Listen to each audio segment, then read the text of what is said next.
Ano ngayon? Kaarawan. Hindi kaarawan. Kamalayan. Ayan, sa inyong lahat. At syempre, ngayon ay araw ng Miyerkules. Makakasama nyo kami dito, alas 4 hanggang alas 5 ng hapon.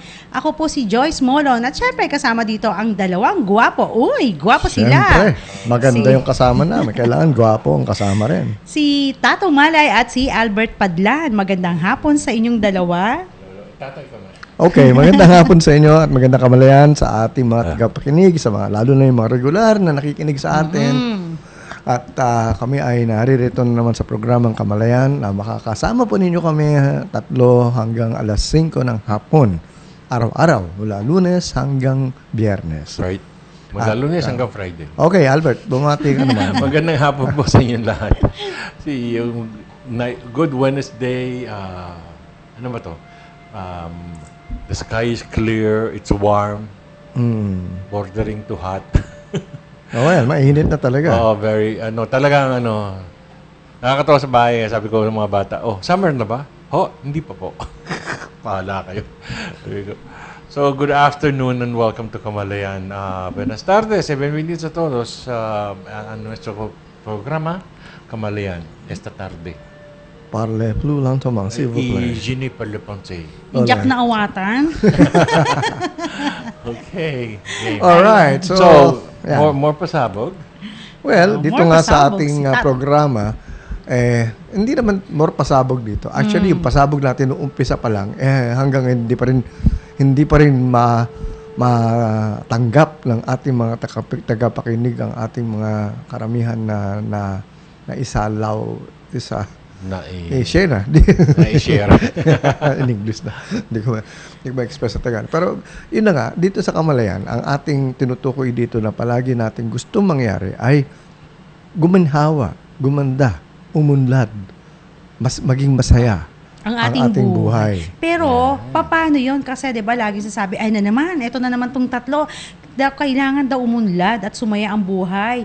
Paano ba yun? Ang unang tanong, Tato, ano ba ang makakapagpasaya sa'yo? Yun na nga, ang ating kasiyahan ay depende sa bawat isa sa atin lahat. Hindi pwedeng kung ano yung nagpapasaya sa iyo, yun din ang nagpapasaya sa akin. May kanya-kanya tayong kasiyahan o dahilan kung bakit doon tayo masaya. Hindi pare-pareho yan. Ibang kaligayahan natin. Kung kaligayahan mo ay ano ba, Zumba dancing, kami naman masahe. Na nakahiga lang sa kama na wala nagmamasahe. may init sa likod ng kama namin. Pero Tato Albert, ang laging sinasabi, liligaya lang naman ng mga tao kung maraming pera, may mga pera. Yun ang diba? ating nais i-share ngayon. I-explain ng tama. Hindi masama ang pera. Walang problema dyan. Lahat tayo gusto niyan. Lahat tayo gusto niyan. Pero, hindi yan ang dahilan kung bakit tayo magiging malungkot kung wala tayong pera. At hindi rin yan ang dahilan kung bakit tayo magiging masaya dahil marami tayong pera. In other words, neutral ang pera. Makakatulong yan. Pero hindi yan ang dahilan kung bakit tayo magiging masaya o magiging malungkot. Dahil wala o meron ka. O marami ka, o wala ka nga, no? So, ibig sabihin, kahit wala kang pera, pwede ka maging masaya. Of course. As a matter of fact, dito nga sa Kamalayan, ang una natin palaging sinasabi rito, lahat ng gusto mo, kung ano man yung nasa sa isip mo na, yung talagang plano mong gawin, o magkaroon, o ma-experience sa buhay mo, dapat alam mo. At yun ang dapat mong tuunan. Ngayon, ang sasabihin ng iba, paano ko naman ma-achieve yan? Wala akong pera. Kasi gusto kong mag-travel. Wala naman akong pera, wala naman akong extra money na pang ano. Yun ang hindi natin dapat problemahin. Lalo pa ngayon, summer, gusto ko pumunta sa ganito, gusto ko pumunta sa ganyan. Kung diba? ikaw, ang dami-daming mga promo sa mga bawat airline. Yung mga piso-piso dyan. O 5 piso. O 100 na. In other words, kung nagpa-reserve ka nun, ngayon siguro, eto na yung time na yun na nakakaalis ka na. Tax na lang ang babayaran. Kasi, kumbaga, may ilan months mo hintayin yun Kumbaga, parang, pag nakita mo na yung promo, dapat, inano mo na, sinunggaban mo na. Dapat di ka natutulog pa. Oo, kasi yung iba, parang naghihintay na, tsaka na lang. Dumaan na yung promo, natapos na, wala na. May kumbaga, may naglalapos din yun. Tapos nakita mo na lang mga kaibigan mo, uy, saan kayo galing? Mukhang maganda pinuntahan nyo. Paano kayo nakapunta dyan? Yun pala, yun yung promo dapat na dapat. Oo, 3 months ago lang. Hindi naman 6 months, hindi naman ganun katagal yan. Merong promo na sa dyaryo, na kinagat nila. Ikaw, tinignan mo lang at nilagpasan mo at hindi ka naniwala. Tato, isa ako sa mga kunwari, kasi may nabasa akong gano'n, isa ako sa mga nag-abang, laging sinasabi, wala na, ganyan. Kasi nga unahan yan Oo. Alam mo, kasi limitado rin lang limitado yan. Alam mo, ang concept niyan, kaya nga nagkakaroon sila ng promo. Kasi may mga aeroplano dumarating sa ibang bansa. Pag umalis dito, walang sakay. Kaya kuminsan, gusto lang nila mapuno yung mga ilang dates nila na... Actually, ilan lang naman talaga yung allotment dyan Walang naman Oo, kunyari sasabihin nila, siguro may 10 tayong extra rito. Di yun ang i-promo natin. So, yun ang ina-promo nila. First come, first Actually, naka-divide yan let's say 300 seats yan. Ganun. Ang tama ka, yung mga piso-piso na yan, mga 10 lang yan. Ang susunod na level, siguro mga... maring lagyan mo na 10 pesos, another 10. Hanggang umabot ng 300 yan, yung palapit na palapit sa 300, mga $600 na. Palaki ng palaki. Pero yung una, since nag-aagawan, sige, explain mo, sasakyan mo yung travel agency ka. Para sakyan mo yung marketing yan para sakyan mo yung susunod. Wala na nung piso pero meron 10. Or ay naku, may 10, i-book mo nga. Naku, naunahan ako. Pero merong may 20. Ay naku, ganun. Hanggang sa para mamaya niya pumapayag ka na sa 1,000. Hindi na piso. Ganun. Pero not bad pa rin. Oo, kasi compared to let's say 10,000 ganun. Not bad pa rin. Pero yung piso, pag nakita mo yan, click mo na agad yun. Sara mo na kagad. So, in other words, opportunities are there. At saka ang sinasabi nga natin dito sa Kamalayan, hindi naman porque may promo, yun lang naman ang kuhan. Actually, kahit wala promo nasa Kamalayan mo yan kung ma-attract mo yung travel ticket na gusto mo Kagaya ko, madalas ko na-experience yan noon, dahil gusto ko mag-travel. So, baka, bigla na lang may tatawag sa akin na sasama ako sa abroad. So sabi ko, ako pa tumatanggi. Sabi ko, hindi ako pwede. May ginagawa ako. You're talking about yung paano mo makukuha. Yung how. Yung how is the money. Yung money is the how will you get what you want. Paano mo makukuha yung gusto mo? Pwedeng money, pwedeng regalo, pwedeng ganun. Alam mo ba, nasabi na natin to na tatlo lang naman ang process na sinasabi nila sa law of attraction o sa secret is you crave you desire for it and then you skip number feeling. And then you skip desire and the feeling and then you skip number 2. Number 3 is you prepare to receive it. Yung 2, ano yung 2? How it will happen. Is none of your business. Wala yan. So, wag mo nang i-imagine kung paano mo makukuha. Ang universe kasi, ang bahala to. Yun. Wag mo sasabihin na kailangan ng pera, hindi. Kailangan may pera o kaya kailangan manggaling sa ganito lang. So, paano nililimit mo, no? Oo. Pag nililimit mo yan, wala. Pero pag yung open ka sa whatever, God knows, God shows. Saan ang galing yan? Yun ang maganda. Actually, itong sikreto dyan, sino nagbibigay sa atin? Yan. Ang magandang tanong. Sino nga ba? Si Presidente. Presidente lang? Wait, teka muna. Sige. Kasi kung hindi mo nakuha, sinisi si Presidente. Kanina nasa MRT ako. Punong-puno yung MRT.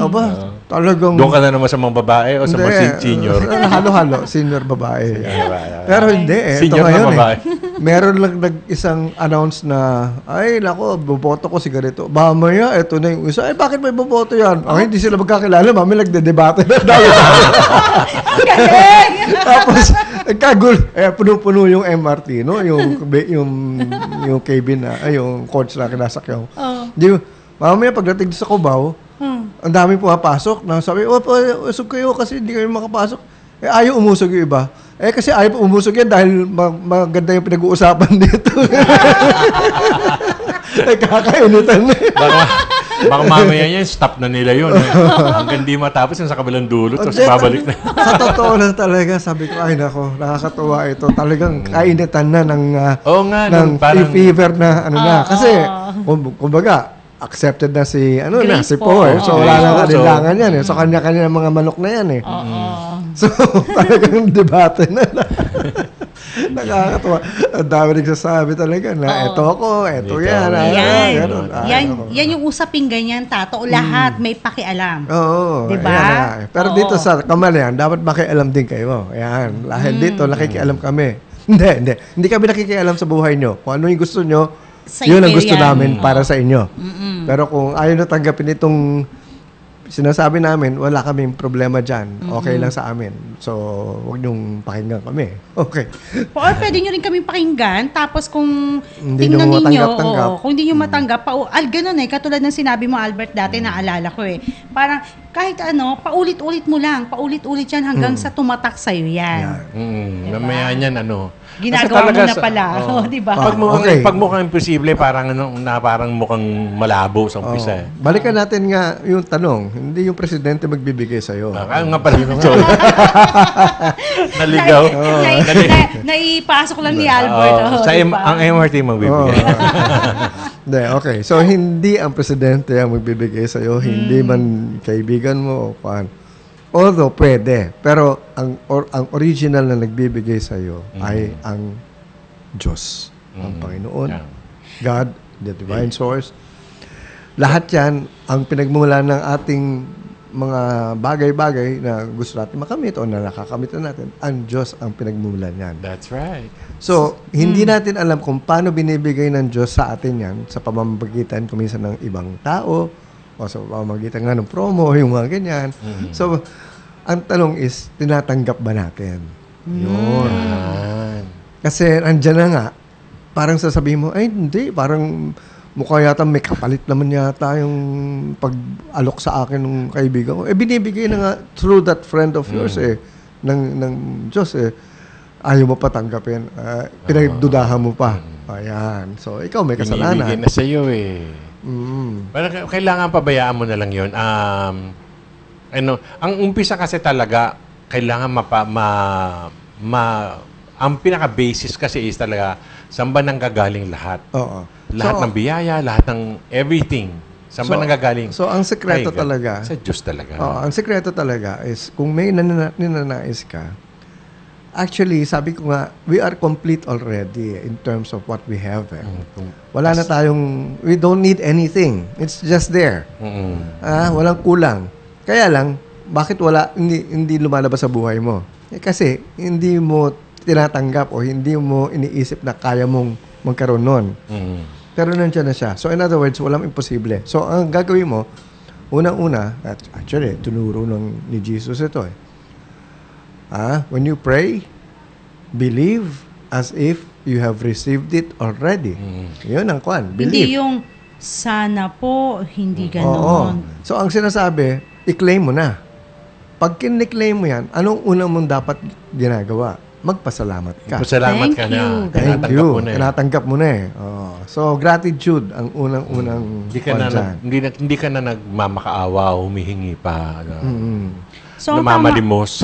So, tama, Tato Albert, na unang-unang sasabihin, thank you. Thank you.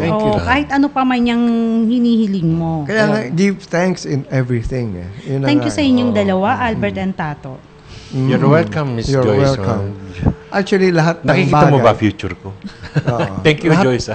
Lahat ng bagay na nasa atin na or magkakaroon pa tayo, andyan dyan na yan. Hindi lang natin inaano pa na iniisip, pero sakaling isipin na natin, yan na. Okay, meron tayong meron tayong report from Ed Sarto, mga alabay ng COMELEC dahil sa pag-issue ng resibo sa eleksyon. Hindi nagustuhan ni Senador Po at Cheese Escudero. So, ipasok natin ang ating balitang mula kay Ed Sarto. Pasok, Ed. Patrick, hindi nga umubra sa mga kandidato ng gobyerno ng puso ang tila iba't ibang alibay ng Commission on Elections. Kaugnay sa di umano'y mga balam na mangyayari dahil sa kautusan ng Supreme Court na mag-issue ng voters verification receipt. Ayon kay Senator Grace Poe, hindi nila maaaring isinasaad ng batas kaugnay sa automated elections. Una na kasing sinabi ng COMELEC na posibleng abuti ng 2 araw ang eleksyon at maaaring magkaroon pa ng kaguluhan dahil nga sa kautusan nito ng COMELEC. Bukod dyan ay pinalulutan din ang di umano pagbalik sa manual elections dahil sa problemang kakaharapin di umano sa May 9 dahil sa pag-i-issue ng resibo sa lahat ng mga kandidato. Ayon naman kay Senator Jesus Cordero, hindi maaaring talikuran ng COMELEC ang kanilang obligasyon dahil obligado silang sumunod sa batas. Hindi rin naman kasalanan ni dating Senador Richard Gordon ang naging petisyon ito sa Korte Suprema. Ang COMELEC umano ang hindi sumusunod sa batas kaya't itinutuwid lamang ng katastasang hukuman sa pamagitan ng 14-0 vote ang hindi pag-i-issue, hindi pagsunod sa batas kung saan nire-require ng COMELEC na mag-issue ng voters verification receipts na ang mga bumoto ay tama ang bibilangin sa darating na eleksyon. Ito umano ay pagkukulang ng COMELEC na ngayon lamang nila maitutuwid. Hindi rin umano po pwede na bagay ang batas dahil unang-una wala ng panahon para baguhin ang batas automated elections. Matagal na umanong umiiral ang batas nito kaya kailangan lamang na sundin at hindi kailangan ang iba't ibang alibay na ginagawa ngayon ng COMELEC. Ang kandidato ngayon ng Gilas Puso nangungunahan niya ni Senator Poe at ni Senator Jesus Cordero ay patuloy pa rin sa pag-iikot dito sa iba't ibang bayan at lungsod ng lalawigan ng Quezon. Mula sa Lucena City, Ed Sarto nag-uulat para sa DZME 1530. Ayan, maraming salamat. Maraming salamat sa iyo, Ed Sarto, sa salamat, Ed. ulat mo. Oo. At tuloy-tuloy na tayo bago tayo magpatuloy sa mga iba pang pasabog at yung mga susunod pa natin na sa second half. Mag-ano muna tayo, magpaalala muna tayo ng ating stasyon.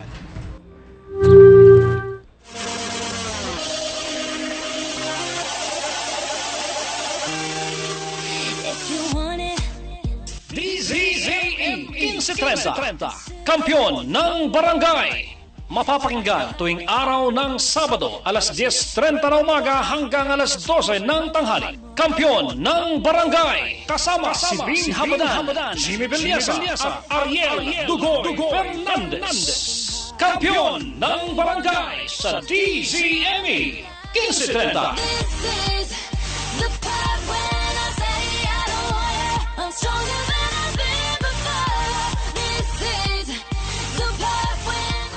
Broadcasting live from the Capital Broadcasting Center studio in Ortigas, Pasig City, Philippines. 25,000 watts of pure AM power. 25,000 watts of pure AM power. Matapang sa pagbabalita, punong-puno ng informasyon, laging handa sa public service. Ang pagpapagong hanap mo sa AM. Ito ang DZME 1530.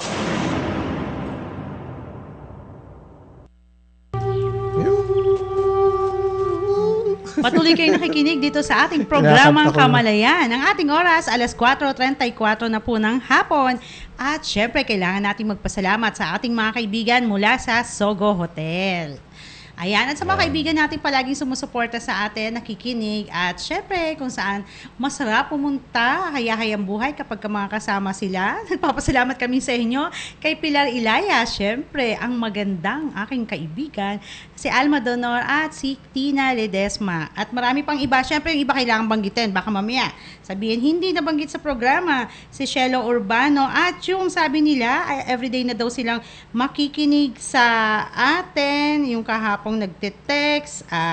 Teka muna, thank you muna kay Willie Cruz. Ayan, maraming salamat sa iyo, Willie. Si Willie Cruz. Oo. Si Ayan. Benjamin. Kay Benjamin Si din. Benjamin ba? Ano bang last name ni Benjamin? Kasi hindi natin nababanggit yung kanyang apelyido. Oo. Kay Mang Tanungin Erning, kay Nicole ng Quezon City, at syempre kay Nelson. Ayan. At kay Gerald Villamilla ng Riyadh. At syempre, malalapit ng iyong pag-uwi si Marian Teresa Rivera. Ayan. Kamustahin natin See si you. Pablo tsaka si Luz Biminda. Si Pablo Lo. Hi. Hi, si Pablo at si Luz Biminda. Hi, Pablo. Hi, Luz Biminda. Na-miss ka namin nung Sunday. Na-miss natin itong mag-asawang to nung Sunday. At si Albert din na-miss natin nung Sunday. Oo. At na-miss din natin si Francis nung Sunday. Oo nga. At hello din kay Attorney Maria Victoria Suarez. At thank you kay Ceci Zomo. Maraming salamat sa iyong mga magagandang halaman. Of course, sila Josh, sila Jalvin, sila Tin, sila Gladys, sila Christian, sila Chari. Yan, lahat ang ating mga katoto na talagang mas masasabi natin taga-subaybay from the start of Kamalayan. Tama. At syempre ang MJJ, kay Tess, kay Josie, hello sa inyo. Yan, yung mga MJJs. Mga atin mga Kaibigan. kaibigan sa Sumba. Okay. Si Fe Consensino ng St. Luke's Pain Management Department. Ayan. Ano apelido? Consensino. Consensino. Talaga Consensino talaga. Hindi Constantino. Hindi. Kaya pag ganun kami. Oo nga. Hindi ka kaya pala. Bago, Oo, yun talaga ang kanya. First time namin narinig yung apelyido na yun. Oo, Sounds like another family name. Sige. Ayan. Pagpatuloy natin. So paano makukuha yan ng mga gusto mo, ang mga inaasam-asam mo? Wala ka ng pakialam dyan. Hindi mo trabaho yan. Trabaho Actually, ng universe yan. Oo. How it will happen. Teka muna. But you have to be able to pray correctly. You have to say thank you kagad. At kailangan maniwala ka ng buong buo. Tapos paghandaan mo. Kailangan i-match mo. Pag-usapan na natin yung 200 at saka 2 million na Oh, yun ang question. Katulad niyan, lagi ka nga nagdarasal. Okay, alam mo na kung paano magdasal. Magsa-start ka sa thank you, Father, blah, blah, blah. Pero ano ang dapat mong gawin? Actually, tatrabahuhin mo rin. Kaya nga paano, di ba? Sige, Albert. Kung meron kang gusto may ibang style si Albert eh. Kung meron kang gusto mangyari sa buhay mo, gumawa ka rin ng action. So, Kasi sa akin, para sa akin, ang laki naman kalokohan yun, nakahilata ka lang dyan. Nihintay mo lang na bumagsak mula sa langit dyan. Kasi kailangan gumalaw ka rin. Try to work towards it. And sa experience ko, I try to work towards nung ma-achieve ko yung goal na yun. Pero, kung ano yung tinatahak ko na path para makuha yun, hindi doon ang gagaling. Kaya ngayon yung tungkol sa wala kang how it will get to you is none of your business. Yung nanggagaling sa kaliwat kanan dito ako nasa diretsong lakad ko. Kung saan nanggagaling ang sagot, ang solusyon para makuha ko rin yung gusto ko. Sinong gumalaw doon? God. Okay. So, ang pinag-uusapan kasi natin yung dinidesire natin na kunwari umalis, dahil summer, gusto mo pumunta sa isang lugar. So, tama yung pagdarasal mo at gumagawa ka rin, nagtatrabaho ka, di ba? Umpisahan mo na kagad. Oo nga. Pero yung the usual na, yung kinagawian mo, ano ba yung mga asal mo dapat? Okay, ganito yan. Si Albert, yung nga sinasabi meron kang direction, meron kang gustong mapuntahan, di ba? Okay. Tingnan mo rin yung tumingin-tingin ka ng mga packages papunta ron. Kung beach yan, bumili ka na ng bathing sweat. Two-piece. Okay. Okay, bahala ka na kung gusto mong two-piece. Okay. So, palagi natin nababanggit, it's God who is the source, no? Right. Alright. Right. But ang talagang tanong dyan is, are we connected to that source? Ayun. Konektado ba tayo? Kadalasan, hindi eh. Bakit? Nasa taas siya. Nasa baba tayo. So, may paano gap siya na kagad. Oo. May gap na kagad. So, hanggang ganun ang paniniwala mo, sorry, hindi darating sa iyo yung gusto mo. Magdasal ka na, maglulupasay ka na sa kaluluhod mo dyan at mga ngawa ka dyan na, Diyos ko, bigay mo sa akin ito. Sorry, hindi mo makukuha.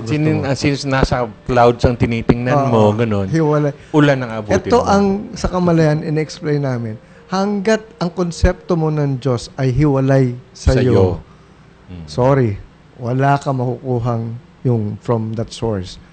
Kasi nga, nandyan na sa iyo pero nilagyan mo ng puwang nilagyan mo ng gap So, paano ngayon ma-reach ngayon? Binibigay na sa iyo, kaya lang, hindi meron akong kailangan na ganito, ganyan, gusto mangyari na, ang una mo kasing ginagawa ay hingi ka lang ng hingi. The moment hingi ka ng hingi, you are more establishing the lack of it, no? Yung wala. So, yung principle pa na yun na inad mo pa dun sa problema mo, lalo pang nawala yung gusto mo.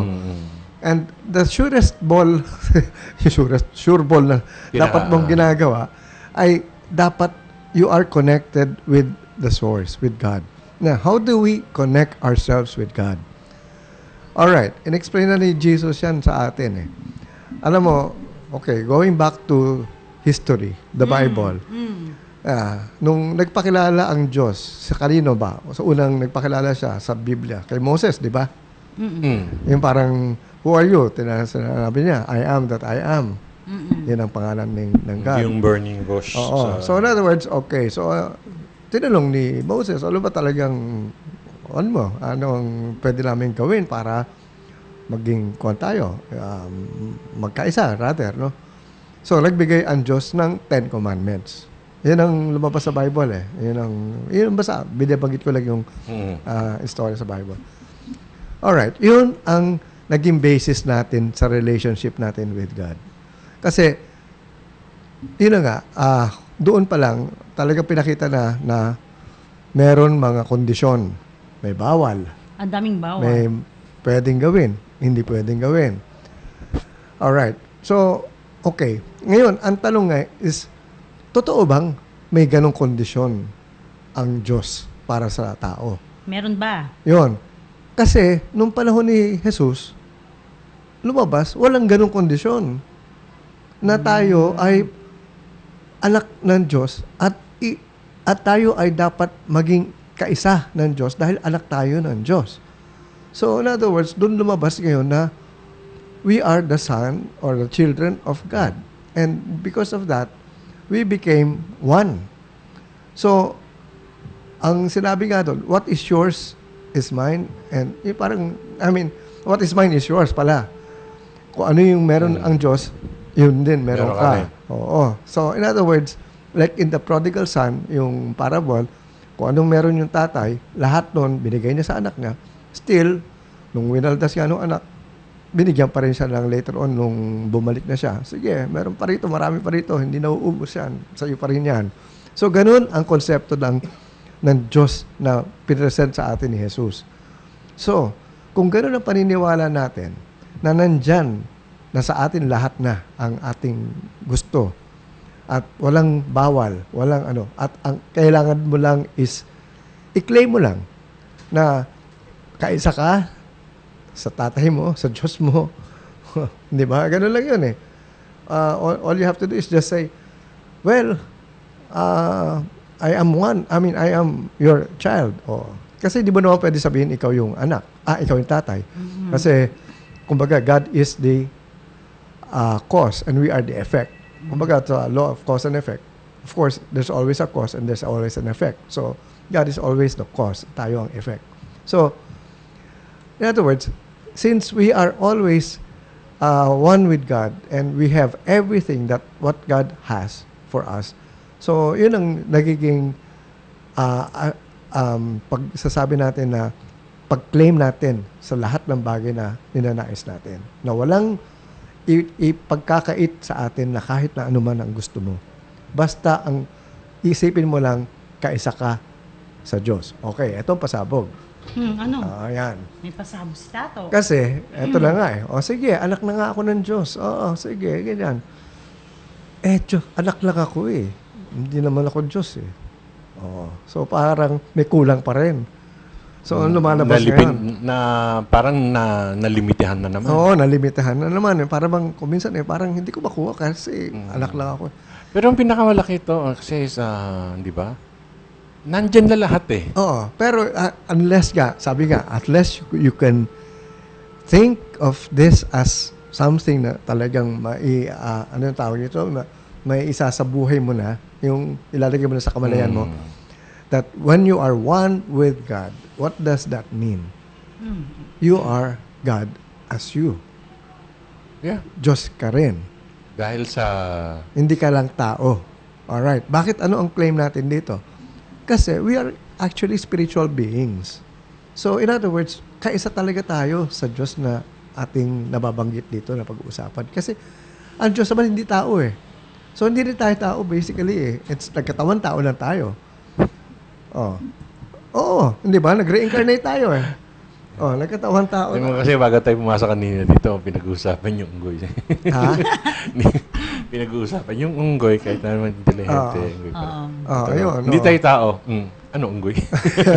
So in other words, ito na nga yung... Tama, we are spirito tayo. Hindi naman tayo, itong katawan natin, actually, hindi ito tayo eh. Ito yung tinuro talaga vehicle lang to eh. Ito yung talaga tinuro ni Jesus eh. Na we are actually really one with God in terms of who we are. At yung sabi nga, nung sinasabi ni Jesus yun, napagkamalan siya ngayon ng Diyos, ng mga tao. Sabi niya, ikaw yan, God ka. Kami, hindi. So, sabi nga ni Jesus, greater things than this. You are God's. Greater things than what I've done, you will do as well. No? In other words, you will not say that kung siya talaga ang Diyos. No? Kasi sasabihin mong ganun ang statement mo. Kahit na sabihin nilang Jesus is, okay, hindi ka pala, God ka rin. God ka. Kaya ang actually sinagot ni Jesus, kayo rin. Oo, kayo lahat rin. Tayo. And sabi nga niya, your words, not mine. Oo. So, totoo. Hindi na sinasabi he was the God. But he was already saying, yes, I am. Kasi alam niya na he is God as him, Jesus, as Jesus. But we are also God. Yun ang hindi na intindihan ng karamihan sa atin ngayon na hindi tinuturo talaga ng... Hindi kasi hindi yun ang turo talaga. Sa simbahan kasi, in fact, nilagyan pa rin nila ng separation between God and human beings. Teka muna. Lagyan muna natin ng separation. Masayang kamalayan. Sir, may promo po bang Sogo? Bala ko po doon celebrate ang 17th year wedding anniversary namin. Mula kay Willie. Wow, kailan ba yan, Willie? Yeah, magpaparapol si Joyce ng gift certificate. Ayan. Wow. So, sige, bakit hindi ba? Kaya doon kayo mag-anniversary, may kainan ba dyan? Punta kami. Ang hilig sa kainan, ano? So, pangako na ni Joyce yan. Magpaparapol siya. Ay, magpabahagi siya. Sila lang. May paparaffle si Joyce, pero kayong dalawa lang ng asawa mo pwede sumali. Adi, bigay mo na lang. Okay, thank you. So, ganun talaga, no? We are God's so, in other words, ourselves. Okay, ano ba talaga yung, when we say we are God as we are not saying we are the God.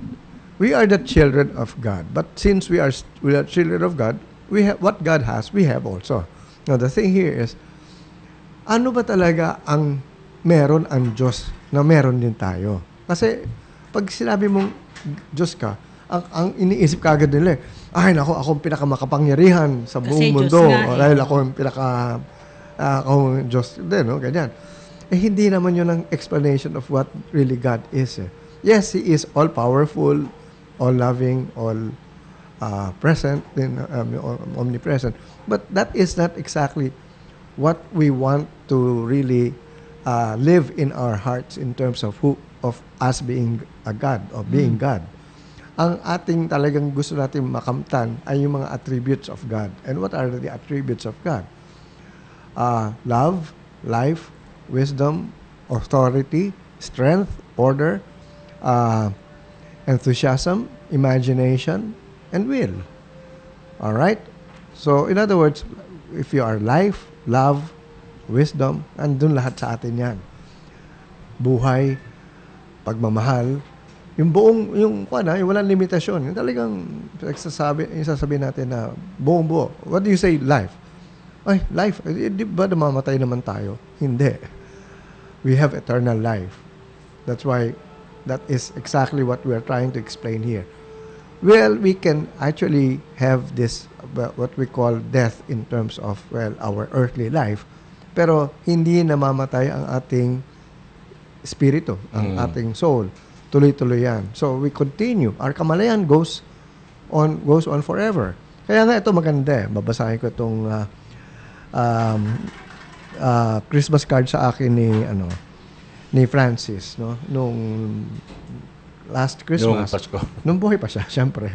Nung Christmas card nung alang naman Valentine. Ito magandang to eh. Because it actually is I would say parang tawag doon, yung endorsement talaga of what kamalayan does to people. I mean, yung sabi niya, Dear Stato, thank you very much for being instrumental in awakening my God consciousness. Thank you for your patience with me. Thank you for sharing your life, love, and passion. We are honored, humbled, and complete. Merriest of Christmas. Love, Francis Passion. So in other words, si Francis listened to most of our lectures sa Kamalayan, sa Third Eye, no? And he would actually seek me out for some, I would say, private, counseling in terms of God consciousness.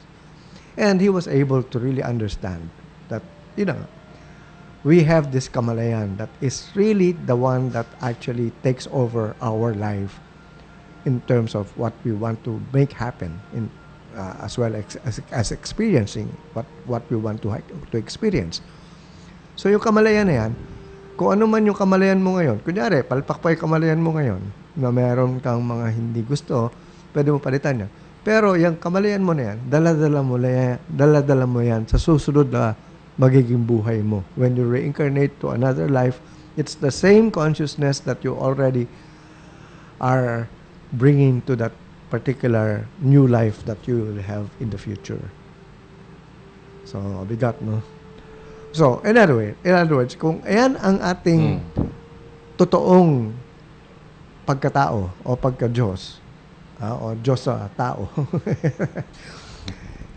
ano ang kulang pa sa iyo? Bakit hindi mo pa nagagawa yung gusto mo? Ano yung takot? Kasi may takot ka pa kung minsan eh. Yun na nga yun. Yun ang problema. Yun ang actually ang issue. Yung hindi ka naniniwala na may kakayanan ka. Na kaya mo. Oo.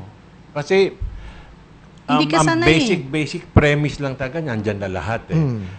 In fact, yung idea na we are co-creators with God, di ba? Yung nagagawa, yung nakikreate mo. Kasi nagtatanim ka, inaani mo. Creation yun eh. Nagkikreate ka, we're co-creators with God. Pero, pero kung nandyan na lahat, baka nakakalito pa nga yung creation eh.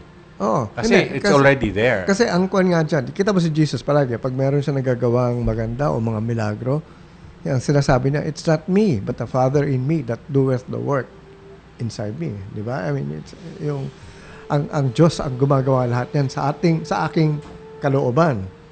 So in other words, ganoon din tayo. Nasa ating kalooban ang Diyos at siya ang gumagawa lang lahat ng bagay na nangyayari sa buhay natin. Ang talong dyan is, bakit natin nililimitahan ang pwedeng gawin ng Diyos sa buhay natin? Walang limit. Walang limit siya. Tapos sasabihin natin, hindi, kasi ganito lang ako eh. Well, kasi ang experiences, tsaka yung mentality, ang experience natin sa buhay natin, at tsaka yung mental process natin is limited to the physical body. Kaya nga ako natutuwa na itong mga future generation na makikita natin ng pagbabago na ng kamalayan ng mga bata. Kaya meron tayong nakikita ngayon, tinatawag natin mga indigo children.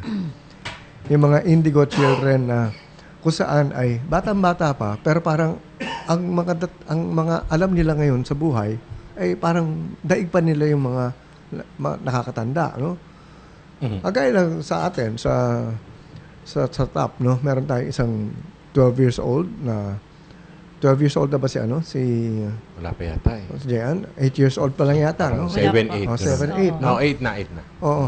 Ayun, napakabata na babae, pero ang utak niya ay, napaka-advanced. Yung nanay nga niya, takot na takot sa kanya eh. Parang yung anak niya, ang nanay niya, lumalabas eh. Parang ewan ko ba, saan naiisip itong anak ko, itong mga ideas na kung minsan ako ang kinakabahan kasi kung ano na alam nitong batang ito eh. Sabi ko, sabi ni Willie, galing ni Sir Tato, tumpak. Kasi nga po minsan, nasasambit ng kapwa natin, hulog ka ng Diyos sa buhay ko. Tama. Kita mo, di ba? Ganyan eh. At dapat ganun tayo sa kapwa natin palagi. Maging hulog ng Diyos tayo sa kapwa. In other words, we should be blessings to other people. We should be a blessing to other people. Ganyan ang dapat na buhay natin eh. Hindi yung, wag natin anuhan yan, wag natin tulungan yan. Hindi kalaban natin yan eh. Hindi natin kapartido yan. Alright. So in other words, ito ang isang bagay na hindi natin natatanggap. Kaya ako tuloy, ang buhay natin sa mundong ito ay masasabi nating nag-struggle tayo. Kasi we haven't accepted the fact that we are one with God. That we are God as we. Hindi nga marami nga, since ganun ang buhay nila, is, yung with struggling, hindi ba? Struggling just to make ends meet para makakain lang, makabuhay na maayos, mapaaral yung mga anak nila. Yung struggle na ganun, hindi nila maisip na yung kaya to. Kasi I deserve to make it happen eh.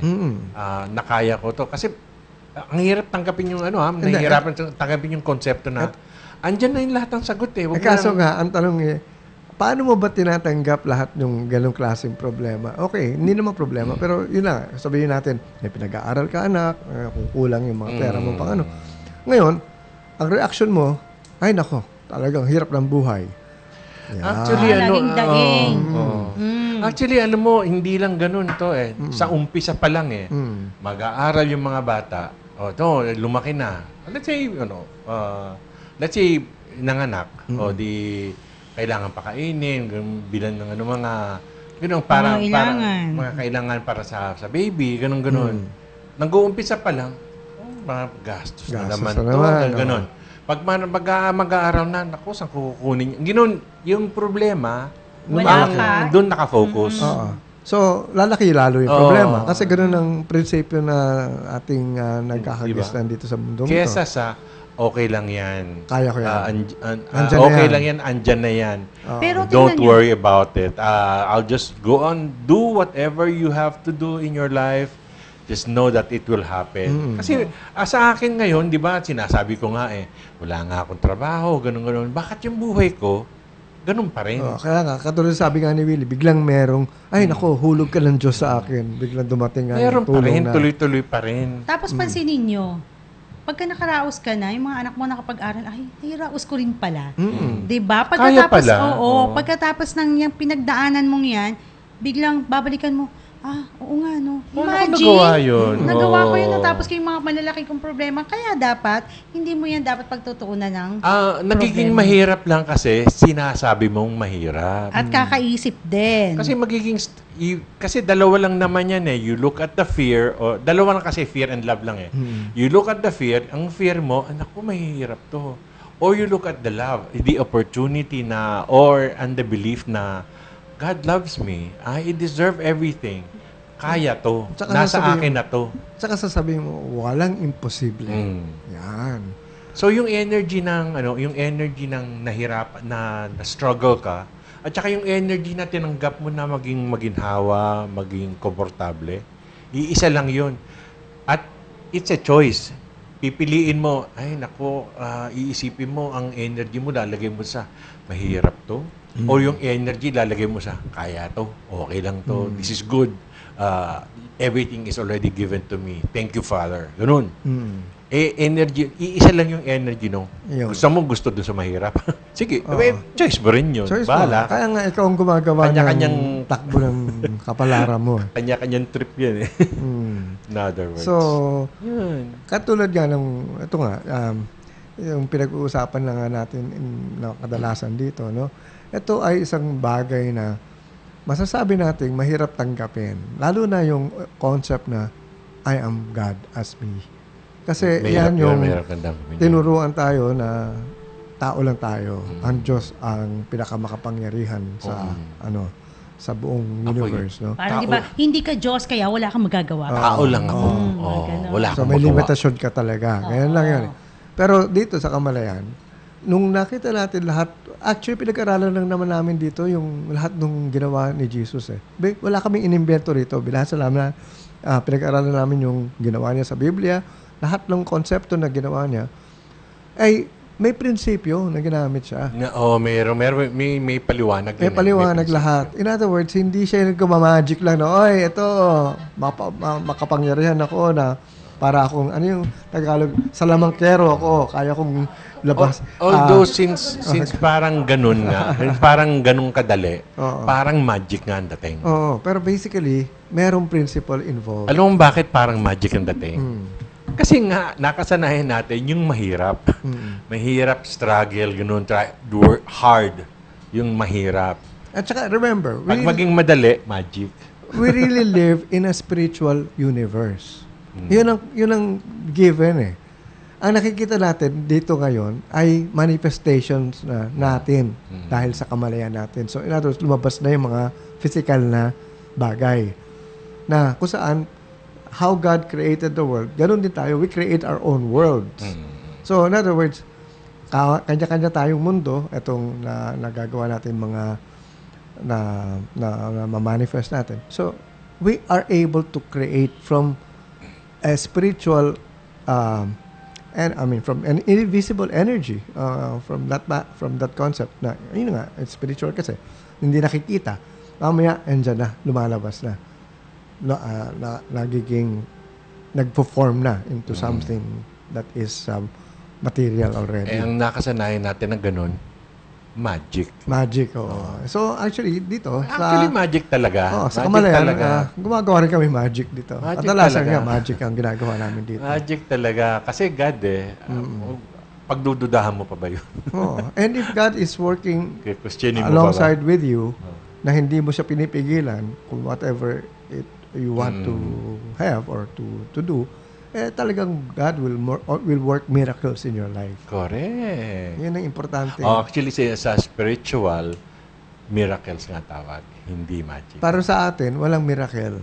Lahat yung ginagawa na ordinaryo lang sa amin. Miracles are an everyday moment sa amin. Pag hindi ka pa sanay, medyo magugulat ka pa. Pero ako nagugulat pa rin ako. Pero pag nagulat ako, kausap ko sa sarili ko, sasabihin ko, lagi naman ganun yan, di ba? Ba't nagulat ka pa? In-expect ko lang naman din. Alam ko na naman. Since magic, since everything happens and nasa atin na lahat, i-imbibe natin sa lahat, sa kamalayan natin lahat ito. Tapos pag-uusapan natin bukas. So, since 5:02 na po, magpapaalam na po kami for the day. So, si Albert Padlan po ito. Hanggang bukas po, magkarinigan tayo uli for more miracles and magic. Okay, so ito nga, itong ginagawa natin sa kamalayan, no? We are in this age now where we are discovering more of our power in terms of who we are.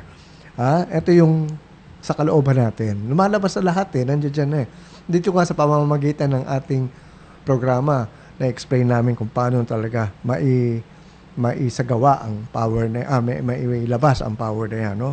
Mapasabog ang power na yan.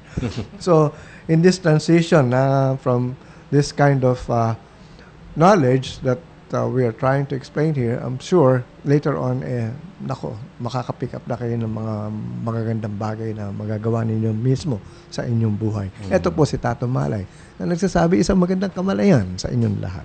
At ako naman po si Joyce Molon. Expect natin siguro next week may mga estudyanteng gustong pumunta dito sa ating programa. Ayan po. Hanggang bukas pong muli, magkarinigan po tayo. Magsama-sama po ulit tayo dito sa programa Ang Kamalayan.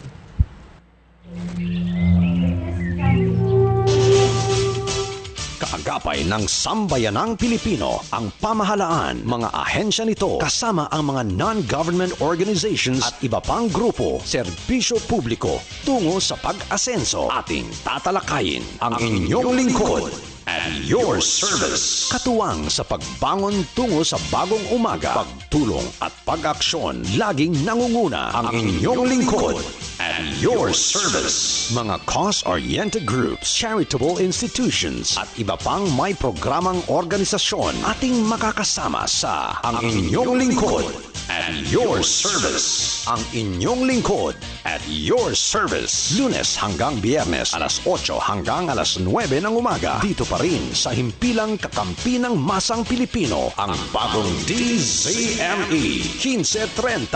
Ang inyong lingkod at your service. Napapanahong talakayan sa mga isyu't balita.